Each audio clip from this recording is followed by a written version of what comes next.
জেআরবিটিকে কড়া দাবরানি দিল রাজ্যের উচ্চ আদালত। নিয়োগ মামলার জেরে 4 মাসের মধ্যে স্পষ্ট স্বচ্ছ নিয়োগ তালিকা প্রকাশ করার আদেশ জারি করে রাজ্য উচ্চ আদালতের একক বিচারপতির বেঞ্চ। গ্রুপ সি ও গ্রুপ ডি নিয়োগের অসঙ্গতির অভিযোগ জানিয়ে বঞ্চিত প্রার্থীদের তরফে 4টি রিট পিটিশন জমা হয় 2024 সালে। বাদী পক্ষের অভিযোগ ছিল মেধার দিক থেকে বেশি নম্বর প্রাপকদের নিয়োগ করা হয়েছে, বঞ্চিত করা হয়েছে যোগ্য কর্মপ্রার্থীদের। সবগুলি রিট পিটিশনের দীর্ঘ শুনানি পর্ব সম্পন্ন শেষে উচ্চ আদালতের বিচারপতি এসডি পুরকায়স্থের একক বেঞ্চ আদেশ জারি করে জেআরপিটিকে।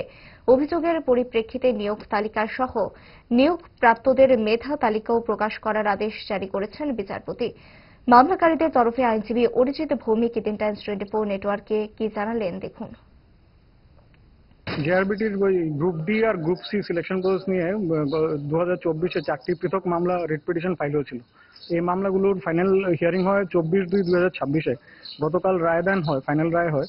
তো মামলাগুলো যে সাবজেক্ট ম্যাটারটা ছিল, যে রিট পিটিশন যারা করেছিল ওরা ফিজিক্যাল হ্যান্ডিক্যাপ ক্যাটাগরির ওরা ক্যান্ডিডেট ছিল এবং সিলেকশন প্রসেসে ওরা বেশি মার্কস সিকিউর করেছিল, কিন্তু ওদেরকে রিকমেন্ড করা হয়নি। যাদের রিকমেন্ড করা হয়েছিল ওদের থেকে অনেক কম মার্কস সিকিউর করেছিল।